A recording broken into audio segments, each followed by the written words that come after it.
CDC TV presents Get the Picture, Childhood Immunizations.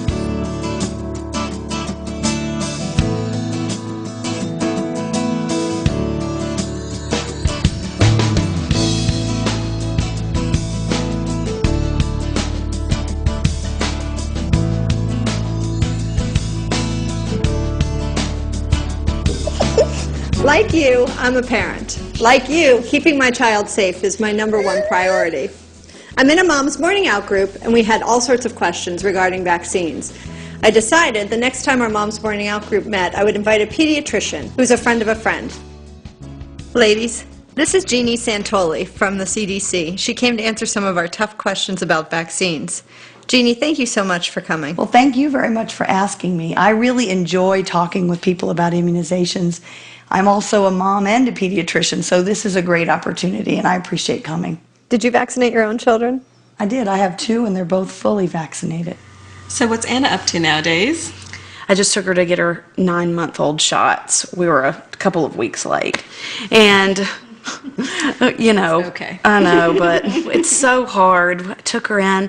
But, you know, I was watching something on TV about, somebody was talking about how vaccines cause autism. I mean, do vaccines really cause autism? Well, you know, autism is a very serious disease. It's heart-wrenching for families, and I think one problem is that we don't know very much about the causes of autism. There have been a number of studies that have looked at the link between autism and vaccines, either the measles, mumps, rubella vaccine or thimerosal, that's a preservative that was in a number of childhood vaccines up to 2002. And in fact, those studies don't show any link between vaccines and autism.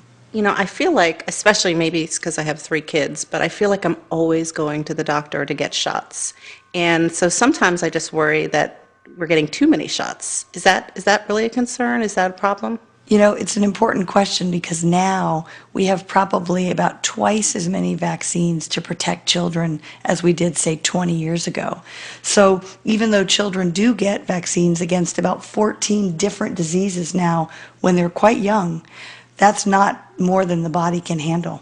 A child puts a toy in their mouth or crawls on the floor, and their immune system sees those germs, recognizes them, and teaches the body how to protect itself against them. Vaccines work in that way, and they help children's bodies recognize germs that can cause very serious diseases. I have another question that's sort of related.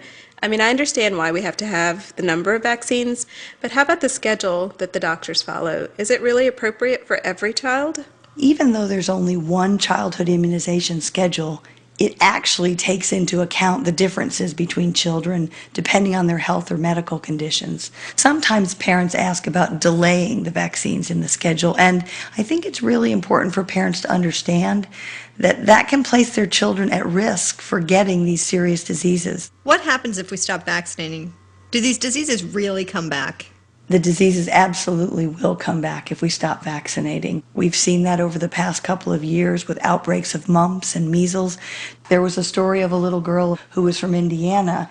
She and her family went and traveled to another country. She wasn't vaccinated. She came back with measles to the United States. And because of her, she was in contact with more than 30 people who developed measles. 3 of those people had to be hospitalized, and 1 even went to the intensive care unit. I get really nervous about taking my daughter to the doctor to get shots. Is there something that I can do to comfort her while, you know, she's getting her shots? Well, I mean, it is hard to take your baby for shots. I know I feel that way when I take my little ones for shots, but you can hold them and cuddle them while they're getting the vaccine, and then you can hold them tightly afterwards. And actually what I found was that nursing the baby right afterwards often makes them feel comforted pretty quickly. Jeannie, thank you so much for coming today. You've answered so many of our questions. If you have any additional questions, ask your pediatrician. I've been a pediatrician now in private practice for about 22 years and see between 25 and 40 patients per day. I spend a lot of time talking to parents about the importance of vaccines.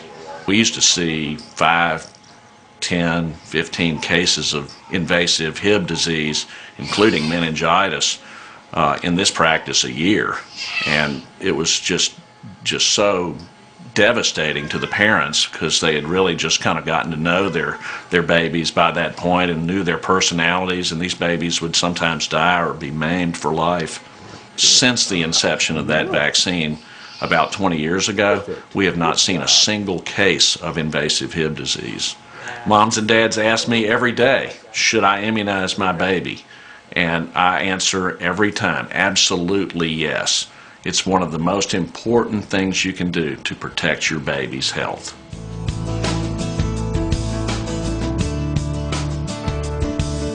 A message from the U.S. Department of Health and Human Services. I'm a parent. Like you, I'm a parent. Like you. Okay. What? There's your baby. Do you want your baby? Oh. Keeping my child safe is my number one priority. Out group met to invite a pediatrician to our next Mom's Morning Out group to answer some really tough questions. This is a child who never talks. I'm a parent. Come on.